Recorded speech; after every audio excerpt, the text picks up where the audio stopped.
What's up, y'all? It's Jamie Gordon, and welcome back to another episode of where I pick up celebrities, drive around, and ask them questions.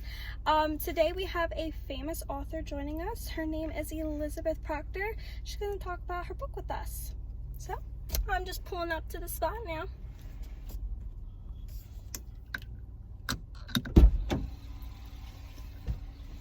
Hello. Hi.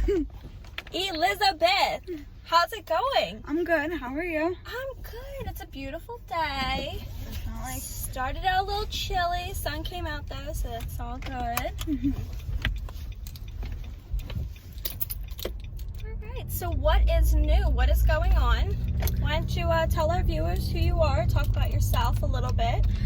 So, I'm Elizabeth Proctor. I am actually a victim of the Salem witch trials, and I wrote a book about it just to, show the truth, show what actually happened, to show, how unnecessary and how crazy it really got in Massachusetts. So, Elizabeth, are you up for some questions? Yeah, of course. Our viewers would definitely love to know a little bit more about you and about your book and your experience. So my first question is your book. Tell us a little bit more about your book. Yeah, so my book, like I said, I really wrote about the truth and what really happened. And I even went into my realizations and what I gained out of the book and everything that I learned from it. I even go into the people who were accused, the hangings. I went into the court, how everything was so unnecessary. I even talk about Abigail, she was the biggest accuser. She's the one who really started it all. She was kind of messing around in the forest with a bunch of girls, which she shouldn't have done. And, she didn't want the blame for herself. She didn't want to be killed for it. Yeah. So she accused everyone else around her. And it became into this huge tragedy that just shouldn't have happened. God dang, Abigail. All right. So I know that in your book you do speak on your late husband.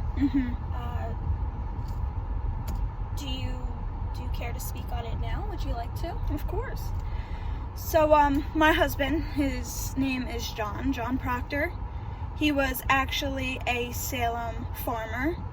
He helped with the goods and everybody. He was also a victim and unfortunately was accused, and he was hanged. Oh my goodness, that must have been really hard on you. Well, of course it was.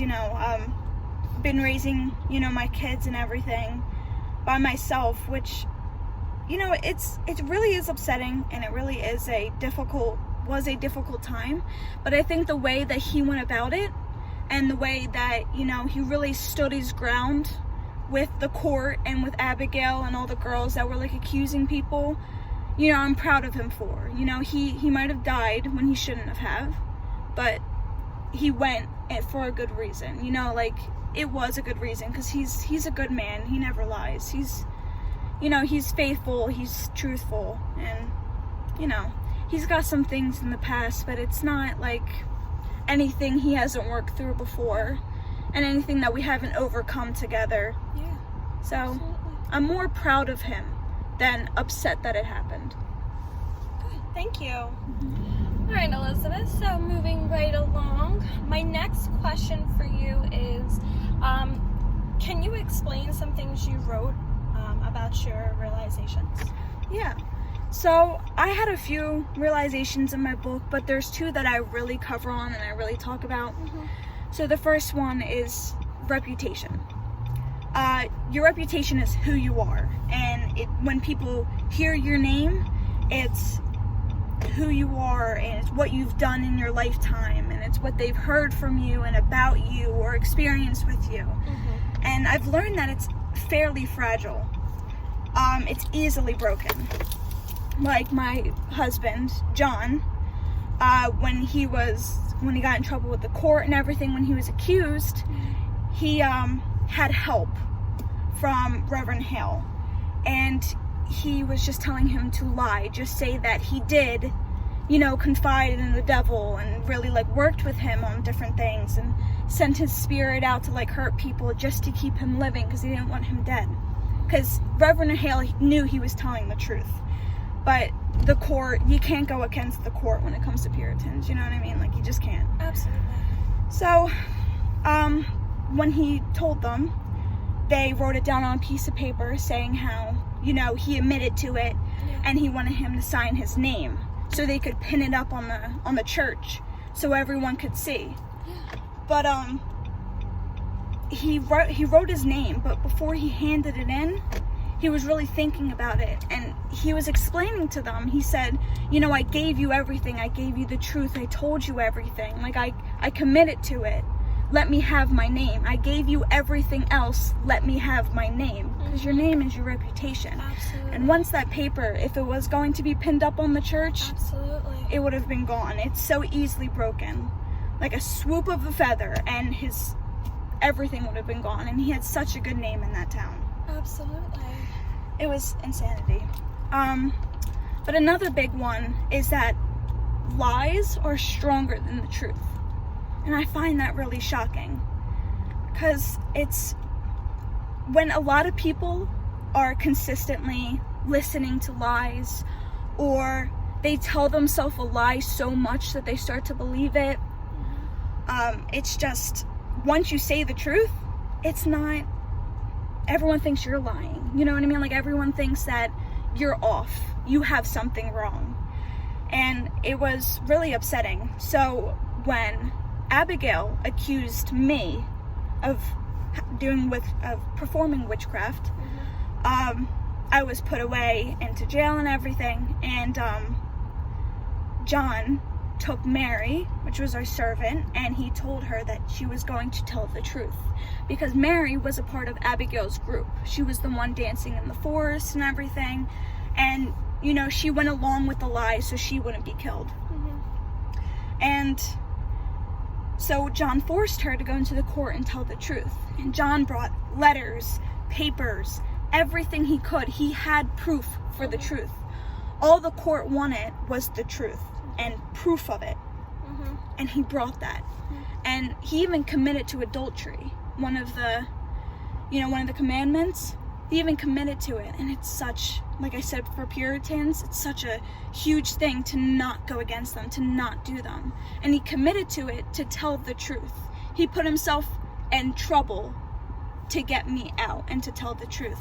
And it was absolutely insane. And once Mary really started telling the truth and really started pointing out Abigail and doing everything, that's when she turned around. Because the court was like, you know, he's showing proof. What do you have to say about yourself, Abigail?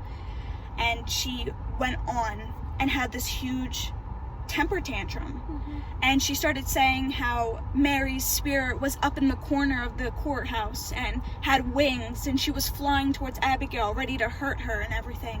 They were all freaking out. And all the girls that were with her, they all started freaking out. And Mary, not wanting to seem odd, not wanting to seem like she was lying, she went along. And she turned her back on my husband. And she accused my husband of witchcraft. That it wasn't her spirit, it was John's spirit coming after them. And it was just this whole insanity. But it's just the fact that people don't want to hear, don't want to listen to what they don't want to hear. You know what I mean? Like, the court didn't want to hear that their killings were unnecessary. They didn't want to hear that. So they did everything they could to try and, you know, allow their killings to be, you know, oh, okay, we did it for a good reason. So there's a couple more realizations in my book, but those are the two that just really impacted me and really allowed me to, like, sit back and think on how people really act nowadays, you know? Absolutely. Thank you. All right, Elizabeth, do you have time for one more question? I do. I feel like this is a very, very important question. I feel like our viewers, they're longing for this. This is the most important question of your life. I'm ready for it. Are you ready? Yes. what do you want people to take away from your book? But that's a very big question. What I really want people to take away is to stand by the truth. Absolutely. You know what I mean? Always,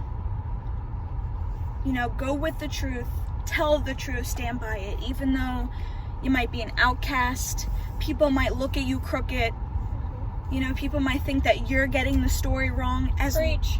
As long as you know it's the truth, Preach. That's all that matters. Preach. So, it's like John.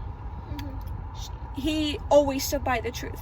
He went up against the court to prove the truth. And his reputation was a little damaged in the beginning. And, everyone kind of looked at him very crooked, looked at me very crooked because we were telling the truth. But when you really, think about it, towards the end, Abigail, the one who started accusing everyone, she actually ran away. That's the funny part. That's the part I laugh at. Not to be mean or anything, but she ran away. She didn't show her face because she started losing credibility. She started losing the trust from everyone to say, oh, she's the one who's going to point out the witches. She's the one who's going to save Salem. She started losing it because it wasn't making any sense. With the evidence that they had from John and everyone, it didn't make sense.